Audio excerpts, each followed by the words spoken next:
bênção de aqui nos encontrarmos.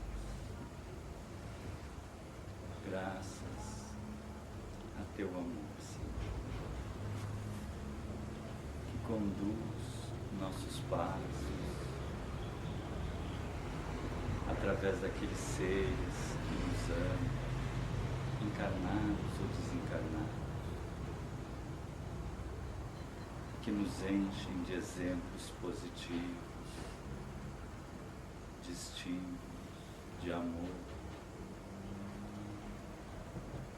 Aqui nos encontramos graças ao carinho com que abençoas nossos propósitos superiores, nossos desejos de crescer, de amar.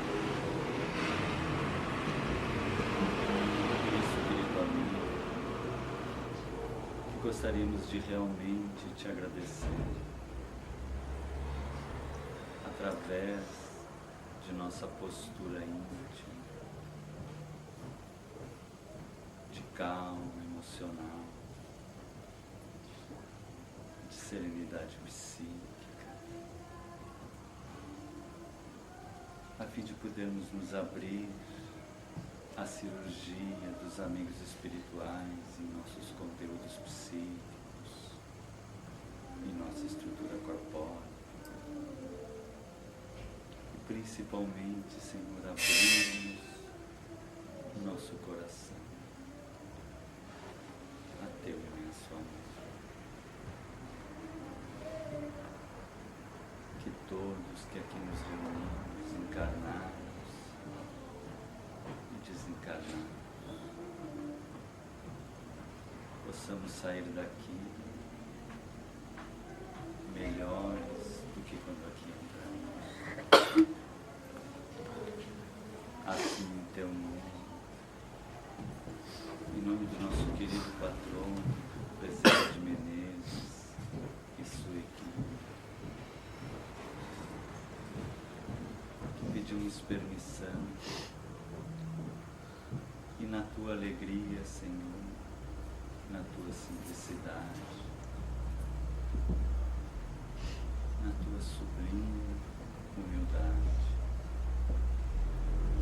damos por abertos nossos trabalhos nesta noite. Que a Tua paz embale os nossos corações.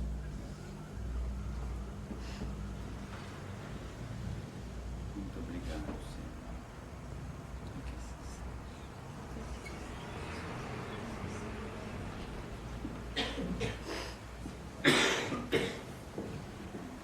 Dando continuidade aos nossos temas, quem está acompanhando, hoje nós vamos falar sobre as camadas do eu. Nós vamos revisar uma série de conceitos. Quem vem há mais tempo acompanhando vai ver os mesmos assuntos. Nós pedimos desculpas sempre que nós temos que repetir os temas para aqueles que estão vindo pela primeira vez.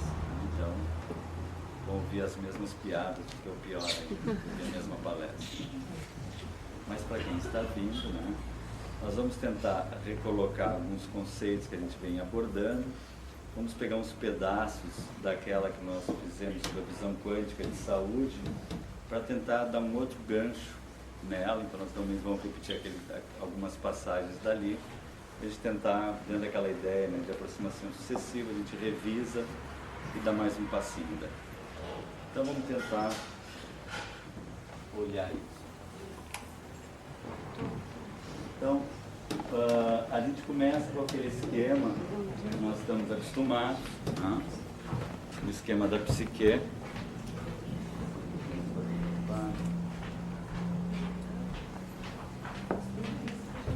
E é aquele clássico, né? Nós vamos ter uma zona consciente. Então eu vou tentar ser bem didático, né? Embora alguns já tenham essa estrutura bem formada, mas para aqueles que não têm muito essa estrutura, né?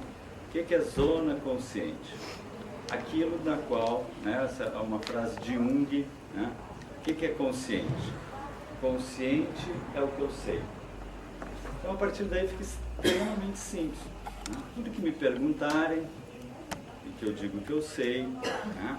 Ah, eu sou filho de Beltrano, Ciclano, nasci em tal lugar, tenho isso, conheço aquilo. Tudo que eu sei é consciente. Mas tem coisas que eu vivenciei, mas eu não sei, ou na verdade não me lembro, né? Não me lembro de uma viagem que eu fui, encontrei determinada pessoa, não me lembro, mas está gravado em mim, né? Pode ser que naquela viagem eu tenha visto até uma coisa meio traumática, que eu até apaguei, né? Uma coisa que eu nem quero lembrar, está gravado em mim, eu não consigo extinguir a memória, está gravado. O que eu sei, me lembro, é zona consciente. O que eu não me lembro é chamado de zona inconsciente. A gente repete sempre aquele mesmo exemplo. Supondo que um cachorro tenha me mordido, né? 1 ano de idade, eu não tenho o menor registro na zona consciente, mas no inconsciente eu tenho gravado, cachorro é perigoso. Eu não tenho, mas inventando o exemplo, né? Isso mobiliza a minha maneira de ser, né? Quando aparece um cachorro eu digo, a pessoa pode dizer, ele é mansinho, mas ele lá, eu aqui, né? Não sei porquê, não gosto de cachorro. E a gente é cheio disso, não sei porquê, ou não sei porque eu gosto, não sei porque eu não gosto, né? Dentro dos fetiches, né? Tem gente que adora moreno, ou morena, não pode ver uma morena, ou um moreno, não pode ver uns olhos verdes, uns olhos castanho claros, né?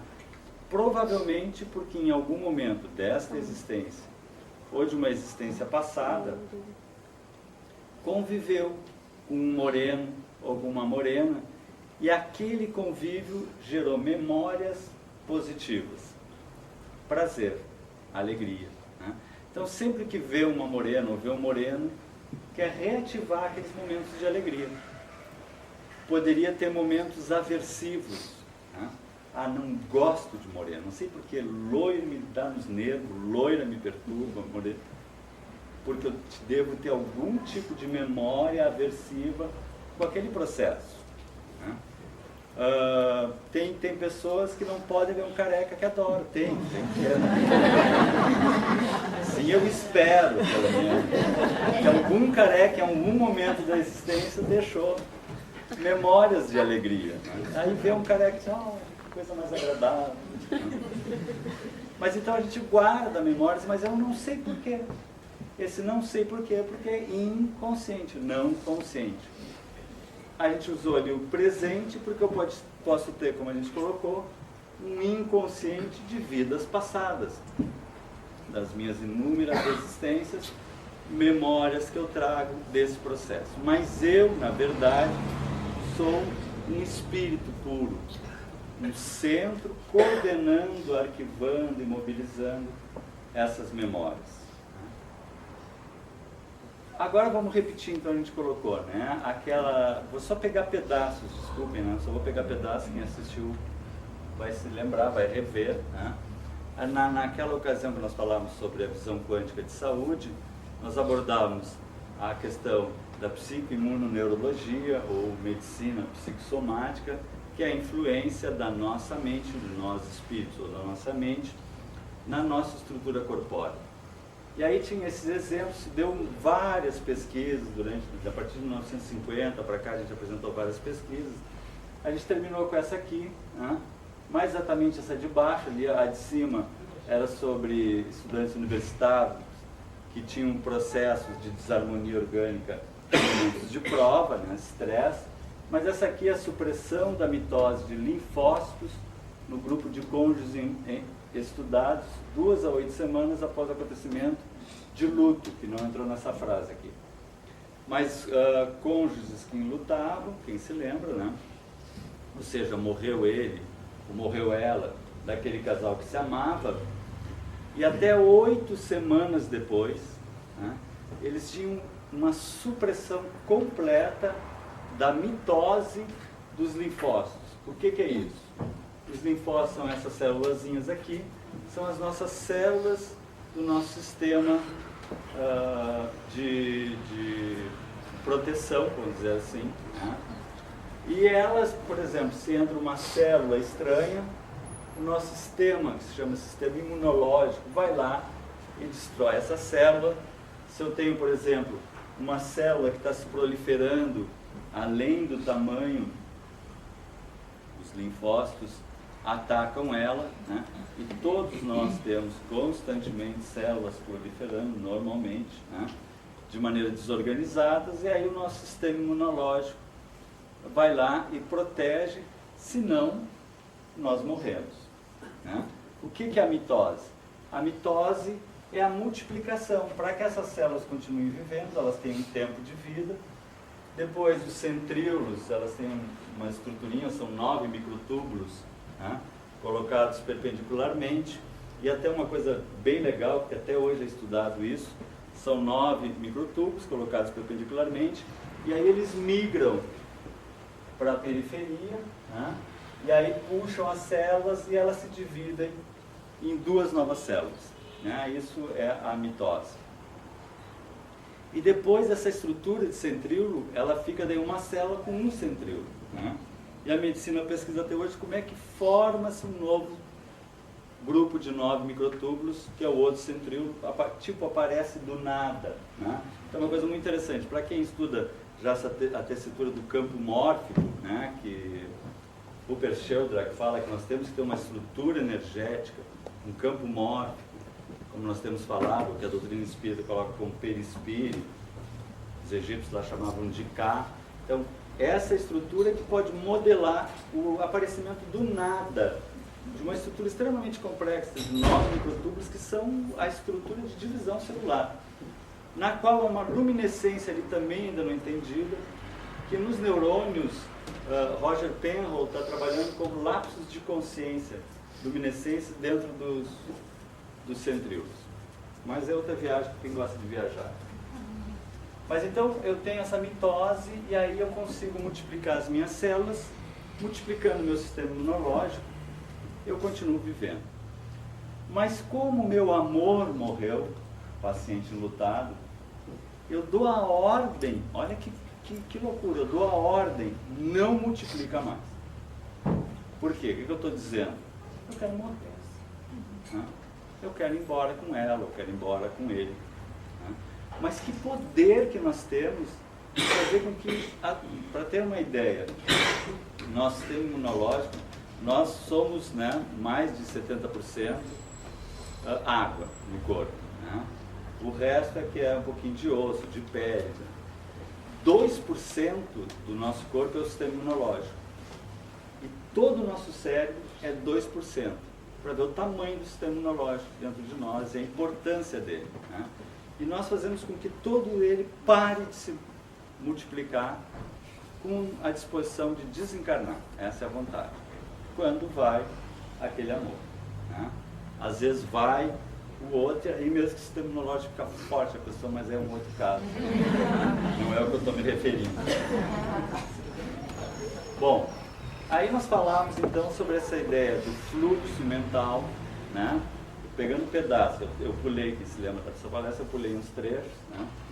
O fluxo mental atuando naquela estrutura. Eu tiro uma célula do corpo, eu posso manter ela em funcionamento, posso manter um coração batendo, mas com o tempo vai perdendo a especialização, vai perdendo o termo é bem esse, a especialização. Então ela perde a função. Se eu coloco ela de volta, né, para o ponto onde eu tirei, seja de onde for, né, para o corpo de volta, ela volta até aquela especialização. O que se diz assim, é a mente que manda e ordena a célula. A partir daí que se faz as pesquisas com células-tronco, eu pego uma célula que pode se multiplicar, se definir para um tipo de células, porque todas as células podem se definir para um tipo de células, mais ou menos, né? E aí, então, se eu coloco ela no campo do coração, ela se transforma numa célula cardíaca. Se eu coloco aquela mesma célula no campo do cérebro, ela se transforma numa célula, um neurônio, por exemplo. Né? Então, interessante é isso, porque a minha mente, ou se nós pegar lá Rupert Sheldrake de novo, meu campo mórfico, ou se pegar Kardec, meu perispírito modela a estrutura das minhas células. Então a minha mente diz o que as minhas células têm que fazer. Eu constantemente estou ordenando elas. Olha, coração bate, pulmão, né, respira, fígado filtra, né, se multipliquem. Vejam, estou dizendo se multipliquem, não se multipliquem, trabalhem, não trabalhem, fazendo toda a organização. Quando, né, por algum motivo eu começo a ter uma monoideia, que se chama, né? Monoideia é quando eu começo a ficar exageradamente em curto-circuito e começo a canalizar toda meu centro de vontade, de percepção para um curto-circuito. Se coloca assim, né, que nós inevitavelmente evoluímos. Né? No momento que eu abro os olhos, apareceu uma nova informação, surgiu mais um pouquinho de conceito, eu dei uma crescidinha. Mas a espiritualidade nos diz que nós podemos evoluir ou estacionar, nunca regredir. Isso já é legal, né, pessoal? Então se a gente acha que estou regredindo, não, estou trazendo conteúdos que eu não tinha percebido em mim. Mas sempre para frente. Né? Isso é muito legal, porque qualquer esforcinho que eu fizer, qualquer coisinha que eu leia e compreender, uma palestra que eu assisto, dá um insight, né? Dá para sempre. Nunca mais eu vou perder essa... né? Como a gente brinca assim, né? Depois que a gente é mordidinho por Jesus, brincando assim, né? Mas que a gente tem aquela consciência assim de vivendo uma boa, no estresse, deu, é para sempre, né? Então a gente está sempre galgando. Ou no máximo a gente pode estacionar. Mas como é que eu vou conseguir estacionar, parar completamente? Só existe uma maneira. Quando eu entro em profundo ódio, né? E daí eu tem que matar, e alguém chega lá, vamos passear, né? Ou então nos levam para passear, que dia lindo, então ali eu estou em curto-circuito. E quando eu entro nesse curto-circuito, as minhas células, né, assim, e aí, né? O coração bate, quer bater, feliz, e o estômago, e aí, vou desligar, feliz, engraçado, vou matar, né? E aí o meu corpo se ressente. Por nós não acontece isso, mas tem pessoas aí que isso acontece. Pode abrir. E então o que acontece, né? Eu começo a não mandar devidamente, organizadamente, as ordens para minhas células. Por isso que André Luiz então se refere, deduzimos sem dificuldade, que se é possível a hipnotização da mente humana com vista a certos fins, com mais propriedade operar-se-á a magnetização das entidades corpusculares para efeitos determinados no ajustamento das células. Ou seja, ele se refere ao passe, entre outras coisas, como hipnose na estrutura mental das células. Né? Um passista vem e diz assim, funciona, fica. E ele diz, coisa boa, como eu me senti bem, né? Como fez bem aquele passe, eu nem estou mais lembrando daquele fulano feliz. Pronto. Se foi o passe, mas pelo menos por alguns segundos fez bem. Né? Mas aí então se falava sobre isso, né? Que o fluxo mental gera a vontade, né? A gente está fazendo um jogo de palavras, é que assim, porque na verdade a minha vontade é que gera o fluxo mental, mas eu estou fazendo uma sequência e aí eu conquisto a possibilidade de obter alegria na vida. A gente estava trabalhando mais exatamente o termo prazer, né? Porque nós vivemos e nos movemos atrás em função do prazer. Isso é uma coisa extremamente saudável, alegre, não tem nada de patológico nisso. O que é patológico? Quando eu me agarro ao prazer que já era para deixar para trás. Né?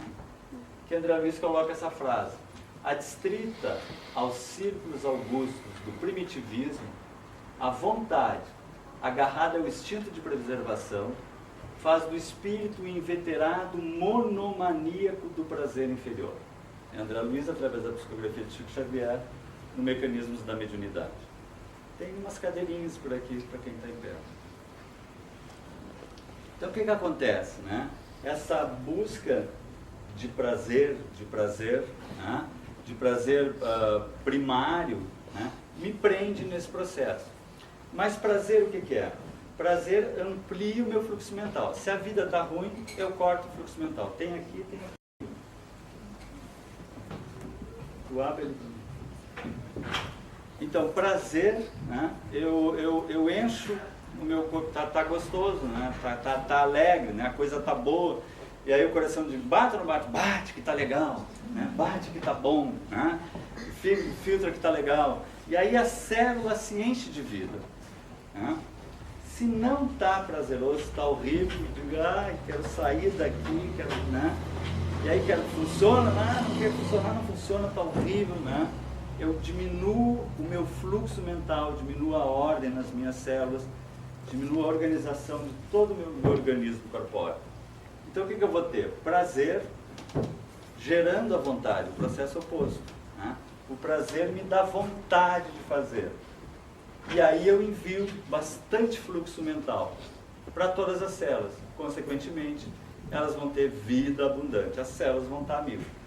Então, aquela sequência que a gente colocava, né? O meu prazer, a minha vida abundante nas minhas células, no meu órgão, como uma estrutura individual, que cada órgão Emmanuel, André Luiz, falam assim, cidades, estados do meu país, né? Então, uma estrutura, todo o meu sistema corpóreo, todos os sistemas, aqui eu peguei o sistema nervoso, né? Com os neurônios, todo ele quer prazer. O corpo quer prazer, né? E o corpo busca prazer, né? Tem uma cadeirinha sobrando aqui. O corpo busca prazer. A gente até abordou naquela palestra, né? Aí ele vai produzir coerentemente, né? Todos aqueles processos da adrenalina, dopamina, serotonina, né? Que são os que vão nos dar, por exemplo, alegria, né? Satisfação, equilíbrio. Aqui nos dá a serenidade, ou nos liga. Toda essa mecânica do corpo, toda a bioquímica corpórea vai acontecer de acordo com os estados que estão ocorrendo. Por que nós estamos relembrando isso aí? Tá? Aquela ideia, forças mentais, como diz André Luiz, né? Vão gerar padrão hologrâmicos. Aqui a gente está pegando uma linguagem da física, porque nós estávamos falando em física, né? Se nós pegar na psicologia, nós podemos assim, ó, as forças mentais ligadas, forças mentais ligadas, em vez de padrão hologrâmico, a gente pode falar isso de conteúdos psíquicos, como conteúdos psíquicos é chiquérrimo, né? A gente pode falar assim, memórias. Memórias, né? Memórias geram ações, né? Então a gente guarda elas como conteúdo psíquico. E Jung, a gente às vezes tem que falar bonito, assim, a gente, uma coisa tão bonita que ele falou, eu não entendi, mas é lindo. Então ele diz assim, que existem conteúdos psicóides, né? Não tem nada a ver com psicótico, psicóides. Conteúdos psicóticos são conteúdos psíquicos que agem na matéria. Na verdade, praticamente todo conteúdo é psicóide, hoje se compreende isso, mas ele estava descobrindo essa mecânica, né? Então, a minha memória, as minhas memórias, meus arquivos psíquicos dessas e outras vidas, agem diretamente no meu corpo. Através de padrão hologrâmicos, é o que a física está mais ou menos entendendo. Ela vibra, e aí vibra o meu sistema neural, minhas células, parece estar ligado aos centríolos até, mais exatamente, e aí vai vibrar cada célula, né? Aqui a gente estava abordando na época sobre a questão da saúde, né? E toda a multidão procurava tocar-lhe, porque saía dele uma virtude que os curava a todos. A gente estava lembrando o padrão hologrâmico de Jesus, porque o meu padrão hologrâmico atua não só sobre mim, mas sobre as pessoas que me cercam. Naturalmente, se eu tenho um padrão hologrâmico de harmonia, de equilíbrio, né? de sensibilidade, né? Eu estou, ao mesmo tempo que eu estou mandando essas ordens para as minhas células, para o meu corpo, eu sou uma antena psíquica irradiando. E a pessoa que se aproxima de mim dá uma leve vampirizadinha, né? Mas suga, que legal, a gente está sempre trocando, né? E a gente até tem que se antenar, porque às vezes tem aquele amigo, eu precisava falar contigo. E blá blá blá blá blá blá. E aí, como foi bom falar contigo, a gente não deu uma palavra, a gente foi bom, que bom mesmo. Porque o padrão psíquico dele é desarmônico. Se eu não estou atento a manter o meu ligado a uma postura superior, eu acabo recebendo as ordens mentais harmônicas dele. E ele leva as minhas ordens mentais positivas. Vê que interessante isso. Por isso que é legal estar sempre centrado até para essa troca positiva. E Jesus daí tinha esse padrão hologrâmico. Então isso aí vai fazer o quê? Vai gerar gatilhos psíquicos, né? Esses padrão vão ativar meu psiquismo, minhas memórias, que vão gerar estados emocionais. O que são estados emocionais? De maneira bem simplificada, eu tenho pensamentos e sentimentos. Né? Pensamentos, relações de raciocínio, né? A mais B, C mais D, se eu pegar o ônibus, blá, blá, blá, blá, blá. E sentimento, quando é um processo de valorização desses pensamentos. Né? Então, quando eu valorizo, dou valor à área cognitiva, eu caio nos sentimentos. A gente dá aquele velho exemplo. Eu estou caminhando na rua, está vindo alguém, né? Eu começo a pensar, é alto, é baixo, é gordo, é homem, mulher, eu estou pensando. Né? Até que começa a delinear, eu digo, é baixo, é alto, sei lá, fulano, é o fulano. No momento que eu disser o fulano, aí eu entro no sentido de valor. O fulano, não. Esconder, eu digo, o fulano, coisa boa. Né? Ou então eu tenho os sentimentos e os pensamentos. E eles geram estados emocionais, ou seja, um sentimento pode gerar uma emoção. O que é uma emoção? Uma inervação psíquica, como dizia Jung, ou eu atuo, então esses sentimentos mexem com o meu corpo. Né? Então, se é a Beltrano, eu estou caminhando, eu falo que eu olho, quem será? Fulano, né? já aqueles olhos estalam assim. Oi, tudo bom? Né? Não sei porque a gente não fica no nosso, porque no nosso ficava tão bonitinho, não, mas a gente quer ficar bonitinho, ainda que estraga tudo. Oi, tudo bom? Coisa séria isso. Mas dá estados emocionais, né? E só fica no tudo bom, depois essa desbesteira não diz nada. Fiquei tomado por uma emoção. Né? Esses estados emocionais, na sequência que nós estávamos ligando lá atrás, né? Esses estados emocionais são estados emocionais, no caso da fulana, no caso daquilo que eu gosto, seja positivo ou negativo, mas daquilo que eu gosto, vai me gerar prazer. Então esse estado que gera prazer, ele é o oposto. O prazer vai me gerar estados emocionais, gatilhos psíquicos, que vai me fazer lançar forças mentais ou vontade. Quando está ligado ao que então? Eu me sinto bem com ele, com ela, com aquela coisa. Né? Aquela coisa pode ser a novela. Né? Adoro aquela novela, cara bandido. Né? Adoro aquele programa, né? de não sei o que, policial. Aquela, né? Me sinto bem, eu sou incapaz de assassinar, mas eu vejo aquilo que ali correu o sanguezinho. Né? Porque eu ainda tenho prazer naquilo. E mesmo sendo um troço baixo astral, né? É uma baixaria, né? Aquele caso não sei o que fica passando 400 vezes, 500 vezes. A gente, foi pra cadeia, saiu da cadeia, voltou pra cadeia, vai pra cadeia, foi pra cadeia.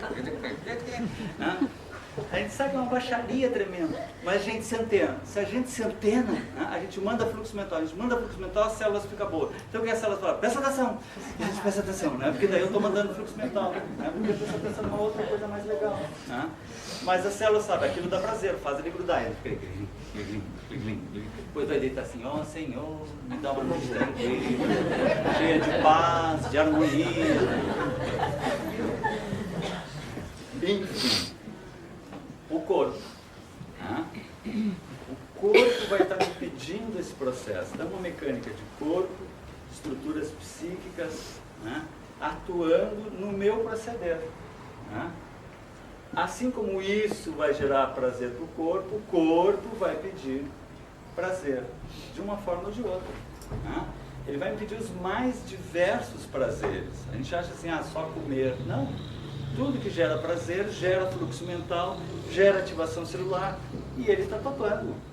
E para o corpo não existe prazer positivo, prazer negativo. Isso é uma coisa que eu, como centro estruturador, como diretor, eu sou o professor dessas células. Né? Eu estou com esses aluninhos que eu ganhei de Deus, alguns trilhões de aluninhos que eu ganhei de Deus, para eles crescerem enquanto eu cresço. A gente faz uma terceirização. Eles não sabem, elas sabem, é prazer, está vindo oxigenação, está vindo fluxo sanguíneo, isso é legal. Aí eu estou olhando aquela picanha gorda, 3 metros de manta, assim, né? E ele está ali, isso é legal, mas eu já disse, talvez não seja tão legal, né? Talvez um pouquinho menos de gordurinha, né? Talvez um pouquinho menos. Então aí é que está, eu tenho esse centro diretor, ele não tem. Ele só sabe que eu estou mandando, não mandando fluxo.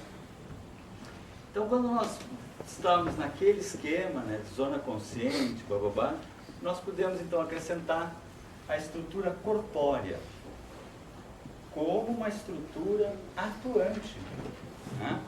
E quando a gente está falando em corpo aqui, isso é legal a gente perceber, né? A gente não está falando simplesmente deste corpo aqui. A gente está falando de corpo, tanto físico como espiritual. Isso é legal a gente perceber, né? Eu sempre brinco, se eu caio morto aqui, né, eu vou estar aqui, o meu espírito vai estar aqui, né, o meu corpo vai estar ali, mas eu vou estar aqui com um corpo espiritual, através de uma histogênese espiritual lá, que André Luiz fala, há uma multiplicação celular, eu pego os psiátomos do ambiente, da 4ª dimensão, remodelo a minha estrutura corpórea, eu tenho um corpo espiritual, né? E como que eu vou estar? Eu sempre brinco, né? Desencarnado, careca, não vou desencarnar e dizer, morri, não vai ter essa barbada, né? Então o meu corpo, né, espiritual é o mesmo corpo físico. Na verdade, o meu corpo físico é modelado pelo meu corpo espiritual. Então, quando eu estou falando de corpo estruturado, em toda a sua química e bioquímica, eu estou falando de eu como espírito, encarnado ou desencarnado. Eu vou desencarnar e vou continuar com as mesmas ansiedades, com a mesma bioquímica, a menos que desde já eu comece a trabalhar com elas. E essa é a jogada, né? Eu cada vez conseguir galgar mais, porque senão o que acontece? Eu fico vivendo essa periferia aqui. Eu fico preso a corpo, zona consciente, zona inconsciente, talvez um pouquinho de inconsciente passado, e fico ali. E a minha vida, a minha encarnação, a minha passagem eu cresço, né? Aquela coisinha mais cuchuchuda, nenezinho, aí vai ficando menos rochuchudo, vai ficando meio adolescente, vai ficando jovem, vai ficando adulto, aí daqui a pouquinho já começa a ficar pós-adulto, pós-jovem, pós-adulto, né? Aí começa a ficar velhinho e morre, né? E preso aquilo ali, né? O corpo, né? Aquela velhinha que não perde a novela das 6, não perde a novela das 7, que coisa maravilhosa, que a vizinha também agora não sei o quê, está presa naquele troço, né? E adora aquela comidinha, mas não pode comer mais, que coisa horrível, não sei o quê, está presa naquele troço assim, né? Sei que tá, morreu. E que passou a vida naquilo ali, somos nós, né? A gente não percebe que a gente às vezes fica naquele gatilho, né, circulando, né, ao contrário, mas você tinha sacanagem, circulando nesse processo, né, mundo material, mundo corpóreo, né, e aquela estrutura assim, então a gente está sempre naquele, sabe, aquele eu quero, eu vou conquistar, eu vou fazer, e preso assim, né? Preso no mundo, preso nos conceitos, sabe? Vou comprar, né? Sabe assim, vou comprar aquele gravador bem prateado, de fita cassete, coisa mais espetacular, assim. Hoje em dia a gente bota na calçada, nem papeleiro leva, ele olha. Aquele Opala 68, lembra aquele Opala? Aqueles Opala envenenados com tala larga, né? E a gente fica nisso. E vou comprar aquele apartamento, vou comprar aquela calça, vou comprar aquela calça, vou comprar aquela camisa, vou comprar aquele apartamento. Aí compro o apartamento, eu tenho que trocar essas portas, eu tenho que reformar esse banheiro, eu reformo o banheiro, e para acertar, e traz gente, vem operário, se vem com os operários, vem com os operários, a verdade, o preço das coisas, aquela neurose, e fica ali uns 15 anos se pitando com reforma, arrumando, daqui a pouquinho, vou comprar uma casa. Aí vem aquilo, já passou, aí vou comprar uma casa, Fica, no fim daqueles velhinhos, sabe aqueles velhinhos, assim, aquela casinha toda certinha, tá tudo certinho, os quadrinhos estão na parede há 32 anos, já não tem mais que mexer, então começa a bater aquela depressão, assim, né? Porque a gente fica naquilo, é sempre assim, fica trocando, a gente tá assim, todos nós aqui estamos assim, eu quero, né? Eu quero, né? E a gente sabe lá, a gente está com aquele, tô louco para comprar aquele, né? Mas aquilo que a gente quer comprar, pessoal, dependendo do que for daqui 10 anos, está com casca de ovo, borra de café no montão de livro. É óbvio isso. Porque lá Buda já dizia, tudo é uma impermanência. Né?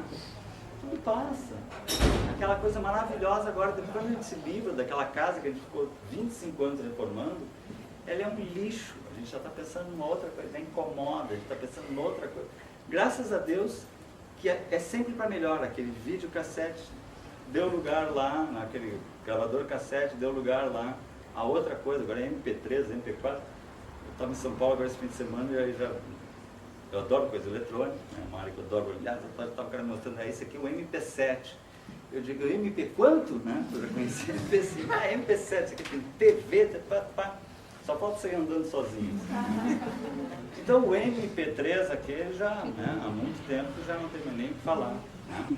Então está sempre essa coisa galgando. Mas interessante é isso. E se eu me agarro ao meu Opala? E não largo o meu Opala? Porque o meu Opala é o meu Opala. E o meu gravador de fita cassete é o meu gravador de fita cassete. Eu não consigo mais peça.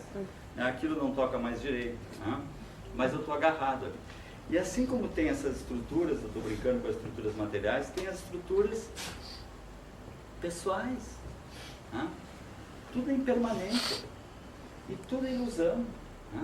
Então aquela coisa assim, o meu vizinho, né? Depois ele se muda. O tu te muda. Ou ele morre. Que morre também, graças a Deus. A gente sempre espera que ele vá primeiro, obviamente. Mas enfim, né? Diz que a única coisa que prossegue é a sogra. Eu não sei bem direito essa coisa. Do lado de lá, ela diz assim, tu foi casada com a minha filha lá embaixo, que eu me lembro. Não, brincadeira. Mas é tudo ilusão. Essa coisa de chefe, né? De colega de trabalho.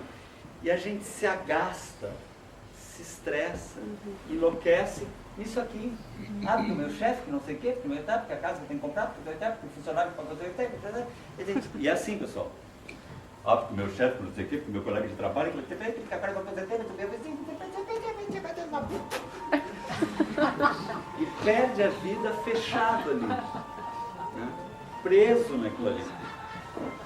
O André Luiz narra uma passagem nos livros, através da psicografia de Xavier, mas é uma sinfonia celular. Já em bolsa de mulher, então.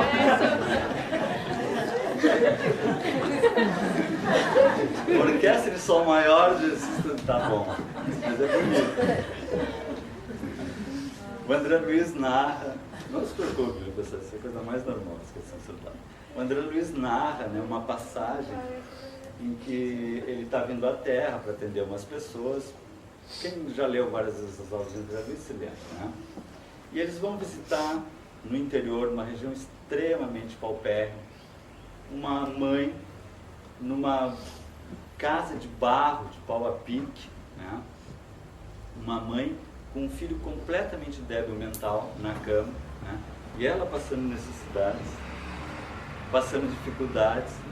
E o André fica assim, extremamente consternado com aquilo, principalmente com um estado de completa debilidade da criança, torcida, aquelas no berço. E o amigo espiritual que estava com ele, eles em espíritos, né, visitando essa família de encarnados, a mãe e a criança. E o orientador espiritual do André Luiz diz assim, eu vim aqui porque eu queria te dar umas lições sobre esses processos, eu queria que tu lesse a mente do menino débil mental. E aí o André Luiz colocou a mão na cabeça para fazer uma leitura do que o menino débil mental estava pensando e imediatamente pegou os pensamentos dele. Ele era um nobre, né, tramando 1000 artimanhas terríveis, né, de que vou assassinar o fulano e vou roubar não sei o quê, e ele fez coisas terríveis. E a cúmplice dele era aquela mãe que estava ali botando pilha, isso, faz, não sei o quê. Ele desencarnou, foi para os planos espirituais, se complicou com aqueles com que ele fez mal, e a misericórdia divina tirou ele dali e o André Luiz coloca assim, escondeu naquele corpo, porque ele estava em curto-circuito. Para ele ainda queria roubar, matar para conseguir, para conquistar, para ter o título, para ter a glória, para ter não sei o quê, de séculos passados. Então, como a gente se prende numa bobagem, fica lá porque fulano que não sabe o que ele me fez há 632 anos atrás. 600 anos. Tanto faz se foi 632 anos ou 632 dias, deu, passou. Se o cara é neurótico, não é neurótico. Eu quero ir adiante. Eu quero sair desse curto-circuito e perceber que isso aqui é uma estrutura de periferia para experimentar, para aprendizado. Eu jogo emoções, e aí recebo emoções, aí compreendo, pô, essas emoções foram legais, não foram legais, né? E elas retornam para mim. Esse jogar e retornar emoções é que vai me fazendo ser cada vez mais lúcido, mais consciente, trabalhar minha bioquímica. Olha, se eu agir assim, se eu agir assim, eu começo a perceber que isso aqui, ao contrário, eu vou trocar esse slide, eu prometo, mas uma vez que eu fiz essa palestra, que isso aqui é pura ilusão, mas que eu sou um centro, meu centrinho aquele, na verdade é o meu centro real. Eu sou um espírito de inúmeras vidas, e tudo aquilo ali foi bobagem. Sabe, quando eu fui lá, eu me lembro quando eu era guri, tinha na esquina da minha casa o Vincenzo Raffa, que era o italiano, que tinha o bar lá, onde a gente ia comprar as balinhas. Morreu, sabe? Morre. Né? E se eu me encontrar lá, ele não é o homem do boteco lá. Não, ele é um espírito. Quem sabe já está fazendo plano. Né? O filho dele agora é médico, eu conheço, super amigo meu. Né? E ele já está fazendo planos, ele agora vai vir como não sei o quê. Ele estava desenvolvendo determinados potenciais de relacionamentos, quem sabe, através de um armazém. Mas aquilo era ilusão. Ele já passou.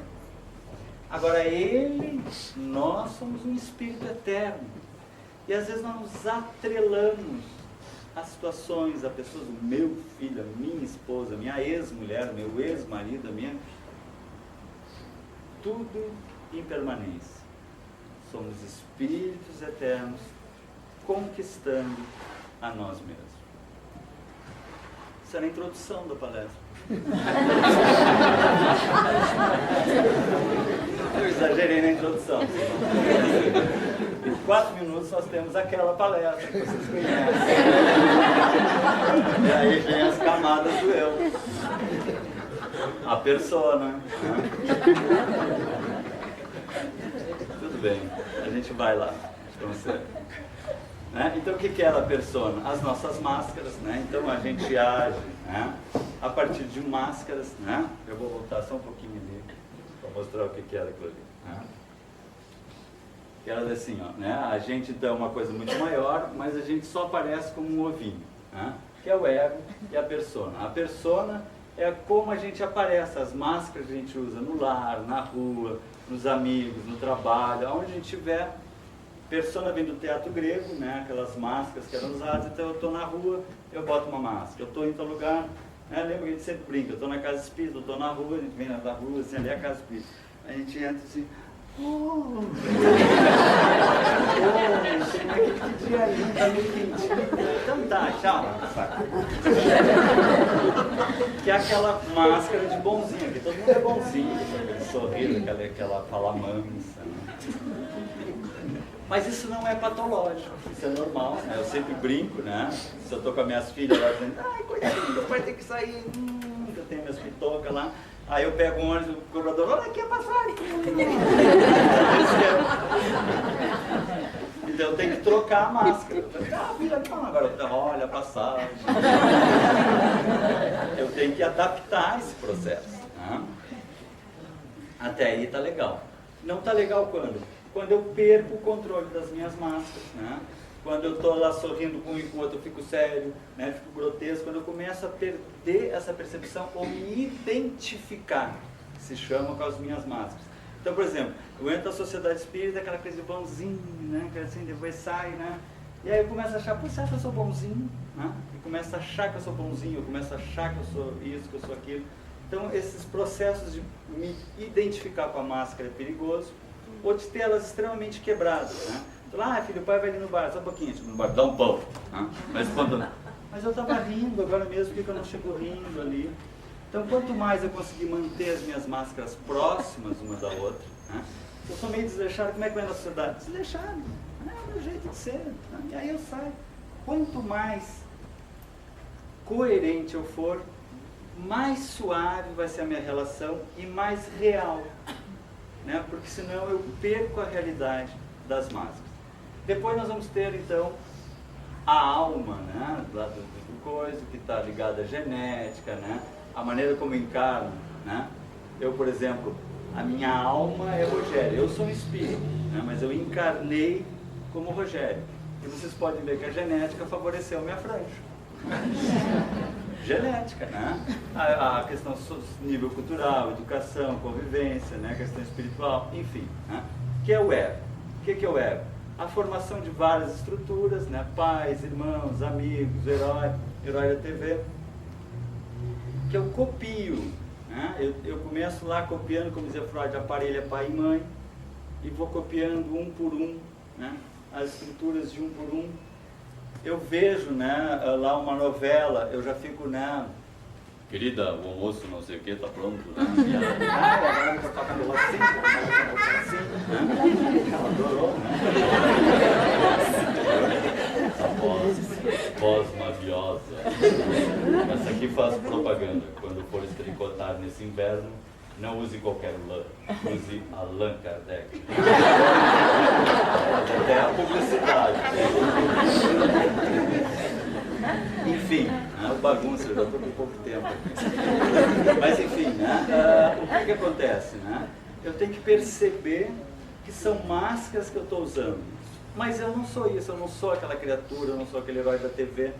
Eu tenho que voltar para mim, senão eu começo a ter que ser, sabe, o espírito, aquele que... E ainda na TV ele faz assim, e aí eu ando, como diz o Joana de Anjos, com uma personalidade insustentável, porque eu não sou aquilo. Então eu não tenho que dizer para mim, quem que eu sou? Ah, eu sou filho do seu Beltrano, do nosso Ciclano. Eu tiro essa carga de aparecer para os outros e de aparecer para mim, estruturar para mim. E passo a ser autêntico. Mas como nós colocamos, a persona e o ego são estruturas daquela periferiazinha, né, de manifestação. E a gente às vezes vive uma vida presa a um ego e a uma persona. A personalidade. Mas eu não sou isso. Eu não sou nem aquilo que eu imito dos outros, nem as máscaras que eu uso. Então o que eu sou? Essa individualidade. E é nessa individualidade que, se eu conseguir me centrar, olhar para dentro de mim, perceber quem que eu sou mesmo, lá no fundo, né? Fora essa coisa de Rogério, de coitadinho, isso é tudo bobagem, coitadinho dessa vida que eu quero ver eu mesmo. Quando eu faço esse mergulho, eu digo, meu Deus, eu sou um espírito eterno, um filho de Deus, como a gente sempre repete aqui. Um nível de consciência, de lucidez muito mais dilatado, de força, de energia. E quando eu começo a mobilizar a minha vida, as minhas ações, as minhas decisões, as minhas reações, a partir desse eu profundo, desse eu maior, aí se modifica completamente as ações e reações na minha realidade. E a minha realidade se modifica e eu cresço com uma realidade extremamente mais positiva. Nosso tempinho esgotou, parando por aí. Vamos ver.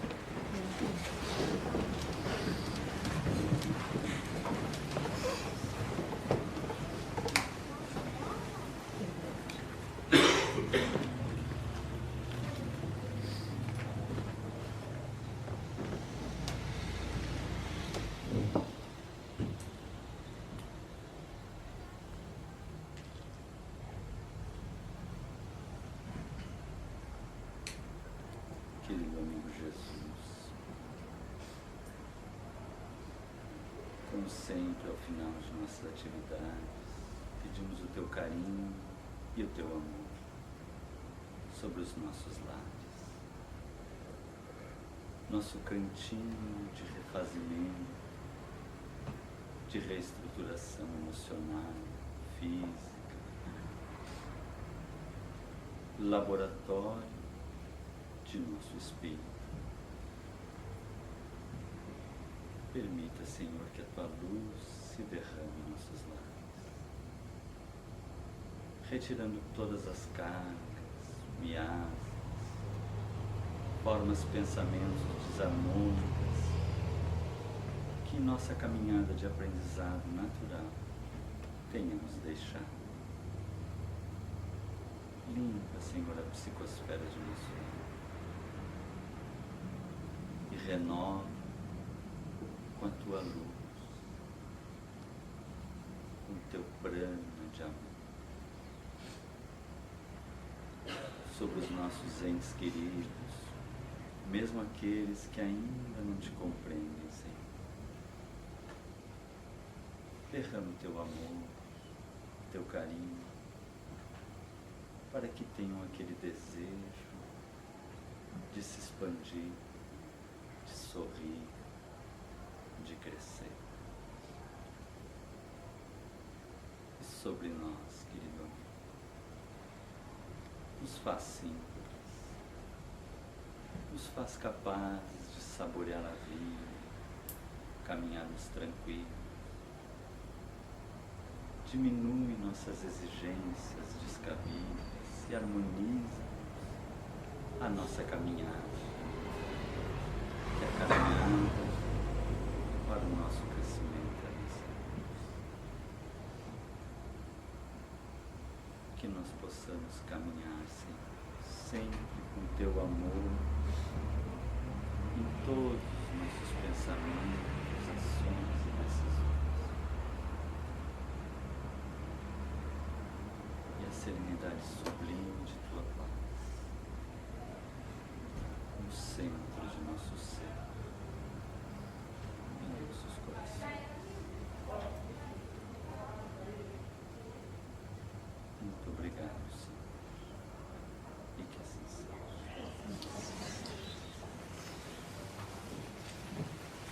Uma boa noite. Derrama a luz do teu amor, para que sintam aquela vontade de crescer, de sorrir, de amar,